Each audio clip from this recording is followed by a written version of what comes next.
What propaganda did you totally buy into, only to realize later it was asterisk? That I need a creative career to be happy. It breaks my heart to admit I spent years grinding for a chance at an interesting career. And didn't get very far. And worse, I was okay with being underpaid for the experience. Now I kinda wish I took on a regular, well-paying job and used my free time to travel and pursue my own passion projects. That most people achieve success in their lives during their 20s. This is in the grander scheme of things.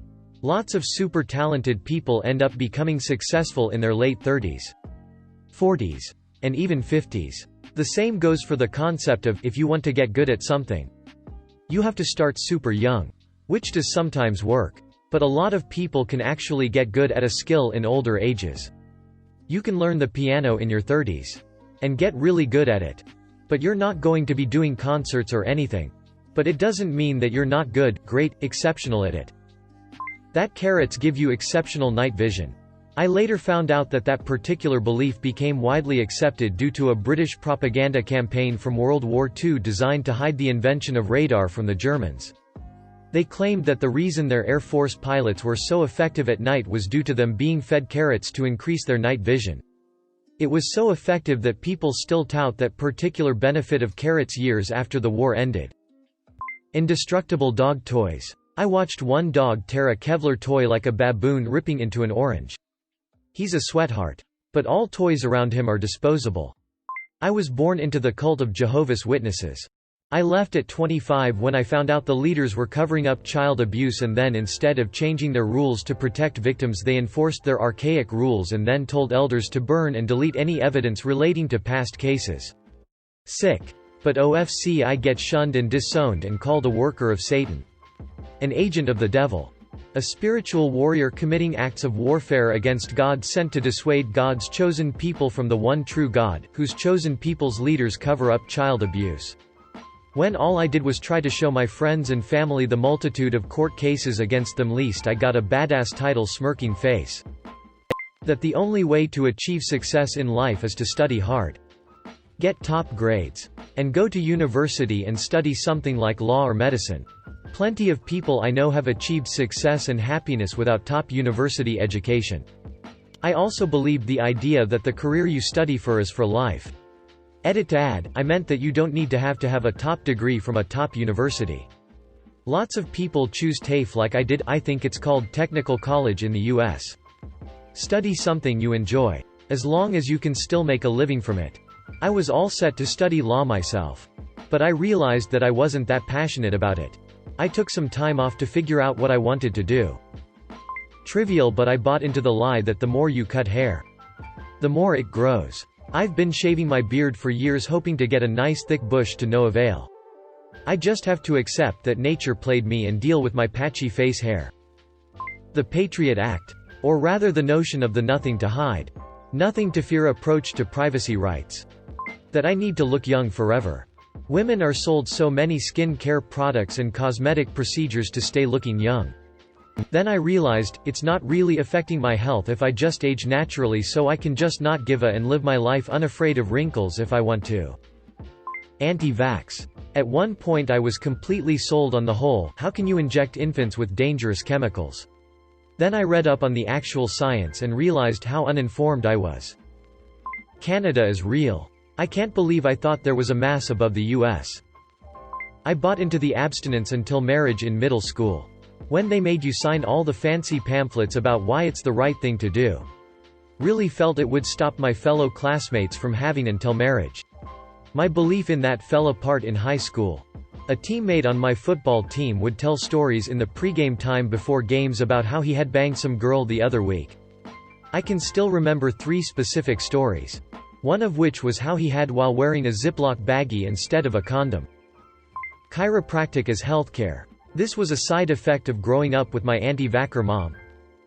Creationism. Science was my worst subject in high school, and bio my weakest science, and while I grew up and still am Presbyterian. The Christian groups at both my high school and college were deeply evangelical. Learned all their arguments without hearing the actual evidence. Then I met an actual scientist and tried to tell him this.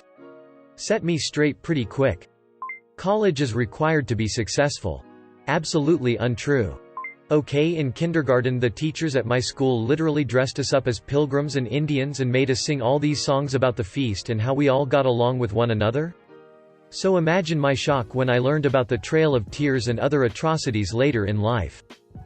9/11 conspiracy. While I wouldn't be surprised if good evidence was revealed the government had a hand in it, and I am confident the government's perpetual war in response to it is immoral and money-driven.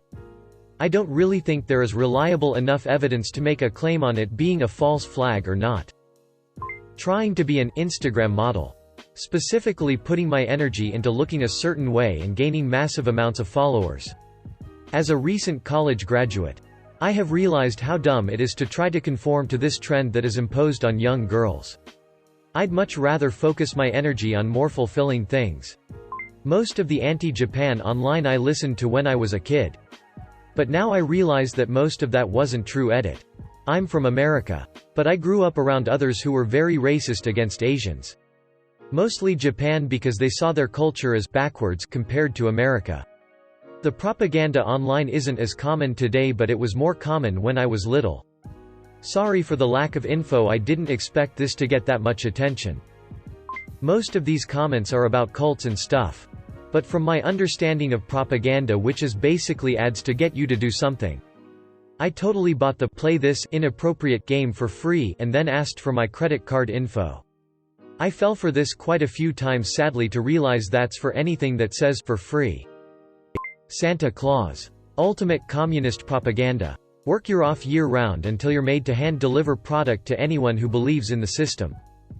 American exceptionalism. I've come to believe it is not absolute.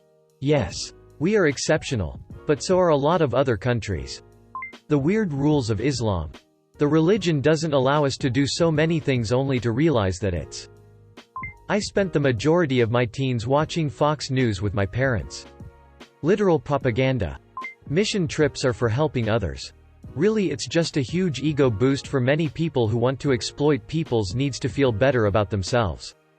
Plus the whole part where it might actually be more harmful than helpful. Carrots improve your eyesight. Everyone knows this, right? Exclamation mark. British propaganda. In WW2, when the British started using radar, all of a sudden they started downing enemy planes like crazy. Especially in the night. Radar was the reason, but carrots was the excuse. They spread that like crazy. In newspapers, scientific journals, radio, TV, you name it. Carrots give you improved sight. And I bet you your parents told still believe it. It's pretty much common knowledge to everyone I bring it up to. But the truth is, carrots are no better for your eyesight than any other vegetable. I totally feel for the whole communism as a concept isn't a bad idea when I was in school. Then I realized that something wasn't adding up when you considered why it has been tried so many times and never succeeded. That was when I finally understood the true reason communism always fails. People are assholes, and communism can't work if even a single person is anything other than completely selfless. That's just not in human nature. Sorry. Maybe heaven is communist. But not Earth. That communism was the solution to all ills. I had a teacher in high school who said things like, America took 250 years to become a developed country while Russia only took 70. China went communist and became rich in 50 to 60 years. While India isn't. Convinced most of us that communism was the only way to solve all the problems. Except that India had actually been under heavy Soviet influence. And had tried the planned economy and communism model. It was all ugly government buildings. Shortages. Import substitution. Poverty. People dying. Brain drain. And no enterprise or industry other than from people related to or friendly with the people in power. This model failed in 1991 as a side effect of the Gulf War, and we had to open up our economy. Within a decade. Even with really basic reforms. The pace at which people came out of poverty was staggering. This teacher was telling us this in 1999. The same year the Indian software made a huge killing from fixing Y2K and moved a lot of people who were living paycheck to the upper middle class. Just a few years ago it had been impossible to even get computers as an entrepreneur because there were so many expensive taxes and no local manufacturers. Masturbatory actions in front of a crowd of chickens helps release the fear of talking to a coworker one-on-one. Never tried it in front of a live crowd. Only chicken farm pictures on the internet. I still don't have the confidence of talking for my coworkers.